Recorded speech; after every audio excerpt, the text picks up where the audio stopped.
camera, ready, action. Yeah, I do it like lights, camera, ready, action. Do you know what I mean?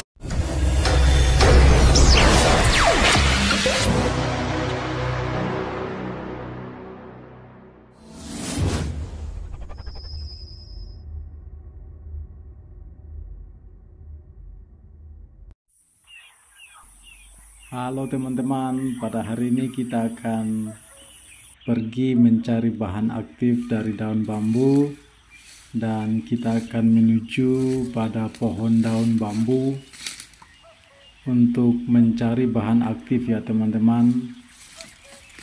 Untuk kali ini kita akan mencari daun bambu yang sudah lapuk atau sudah hancur sebagai bahan pembuatan mold. Pertama-tama kita singkirkan daun-daun yang kering yang belum hancur ya teman-teman.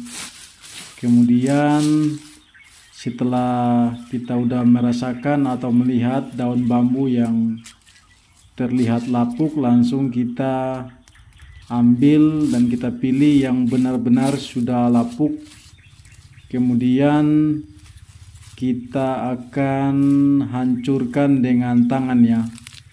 Kita akan hancurkan dengan tangan supaya halus dan gampang dimasukkan di dalam wadah. Ini adalah proses yang sederhana dan gampang dilakukan tanpa harus melalui proses yang cukup panjang. Setelah kita mendapat bahan aktifnya, kita akan pergi atau kita akan membawa bahan aktif untuk proses selanjutnya.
Halo teman-teman, kembali lagi bersama saya di vlog kali ini. Saya akan berbagi sedikit tentang bagaimana cara membuat mold dari daun bambu dengan cara sederhana ya teman-teman. Seperti vlog-vlog sebelumnya, saya membuat mold dari daun bambu dengan cara mencangkok. Tetapi pada kesempatan kali ini saya membuat mold dari daun bambu dengan cara langsung ya teman-teman. Kita mengambil daun bambu yang sudah lapuk, kemudian dihancurkan dan kemudian kita langsung memasukin ke dalam botol ya, ke dalam wadah dengan sistem pembuatan mold ya teman-teman.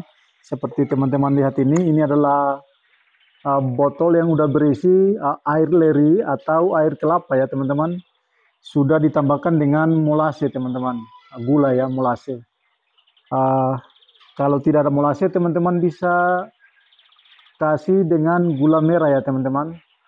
Kalau boleh tidak dikasih dengan gula pasir teman-teman. Bisa teman-teman, tetapi kalau kita memakai dengan gula pasir, ya kita tahu sendiri ya teman-teman, gula pasir sudah melalui proses rafinasi ya teman-teman. Yang tadinya sebenarnya seperti molase, tetapi karena udah dikasih di proses rafinasi atau pengkristalan atau dikasih bahan-bahan kimia lainnya, sehingga gula pasir lebih keras dan juga berwarna bening ya, berwarna putih. Itu sebabnya saya tidak memberikan rekomendasi kepada teman-teman untuk memakai gula pasir. Kalau bisa, teman-teman bisa memakai gula merah, baik itu dari pohon aren ataupun pohon kelapa, ataupun dari molas ya teman-teman. Jadi untuk takarannya seperti teman-teman lihat, untuk airnya 3/4 dari botol ini ya. Kemudian dikasih kurang lebih 3 sendok gula merah atau molase, dan juga langsung dimasukkan daun bambu yang udah lapuk ya teman-teman. Ada kekurangan dari daun bambu yang sudah lapuk daripada melalui proses seperti pencangkokan ya. Saya istilahkan dengan pencangkokan. Kenapa?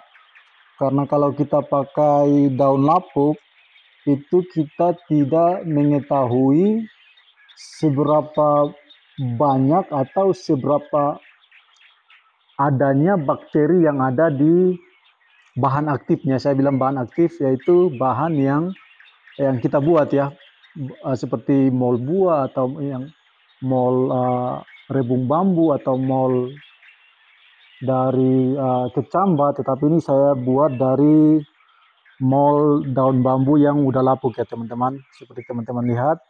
Nah setelah udah dihancurin seperti begini, langsung dimasukin ya teman-teman, dimasukin ke dalam botol sampai habis. Untuk takaran daun bambunya ya seperti sama ya, untuk rumus pembuatan mol 70-32, artinya 70 air, 30 bahan aktif, dan 2% dari gula ya teman-teman. Kalau 2% dari total semua berarti sekitar 3 sendok sampai 4 sendok teh ya teman-teman. Sendok makan ya, bukan sendok teh. Sendok teh terlalu kecil.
Setelah terisi harus dikocok ya supaya tercampur dengan baik ya teman-teman.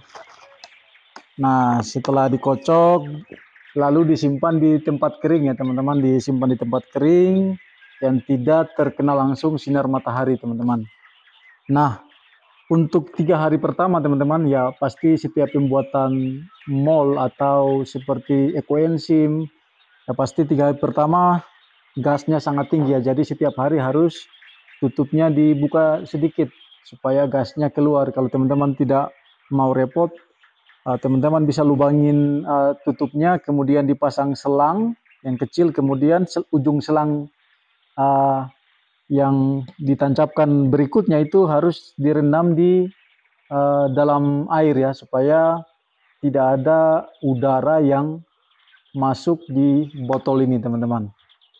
Oke, mungkin itu aja teman-teman dari saya. Terima salam dari saya, salam sehat, salam satu cangkul.